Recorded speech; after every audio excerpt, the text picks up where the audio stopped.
اسرائیل دنیا کے نقشے پر رہے گا یا مٹ جائے گا؟ اس سوال کے جواب کے لیے ہمیں 3 نومبر جمعہ کی نماز کے بعد 3 بجنے کا انتظار کرنا ہوگا۔ اسرائیل کی سب سے بڑی دشمن لبنانی تنظیم حزب اللہ نے یہ بیان جاری کیا ہے کہ ان کا سربراہ حسن نصر اللہ جمعے کو اپنی جنگی حکمت عملی دنیا کے سامنے لائے گا۔ اس بیان کے بعد دنیا کے سپر پاورز میں کھلبلی مچ چکی ہے،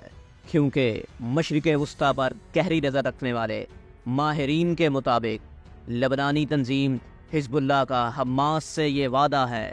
کہ جب بھی کبھی حماس کی اسرائیل سے جنگ ہوئی تو حزب اللہ حماس کی مدد کرے گا۔ یہی وہ چیز ہے جو اسرائیل اور امریکہ کو پریشان کیے ہوئے ہے، اور وہ دنیا کے مختلف ممالک کے ذریعے حزب اللہ کے سپریم کمانڈر حسن نصر اللہ کو پیغامات بھجوا رہے ہیں کہ وہ اسرائیل اور حماس کی اس جنگ سے پرے رہے اور اس میں مت کودے۔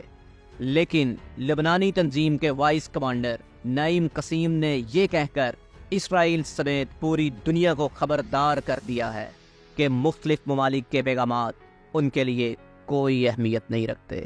اور ان کے جنگجو لڑائی میں اترنے کو تیار ہیں۔ تجزیہ کاروں کا ماننا ہے کہ حزب اللہ حماس سے زیادہ طاقتور تنظیم ہے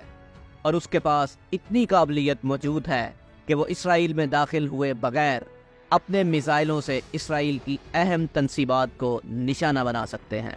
ایسے میں جب ایک جانب اسرائیلی فوج پچھلے 3 ہفتوں سے غزہ میں حماس سے جنگ کرنے میں مصروف ہے، تو اس کے لیے حماس سے بھی زیادہ طاقت رکھنے والی اور میزائل ٹیکنالوجی میں مہارت رکھنے والی حزب اللہ سے لڑنا انتہائی مشکل کام ہوگا،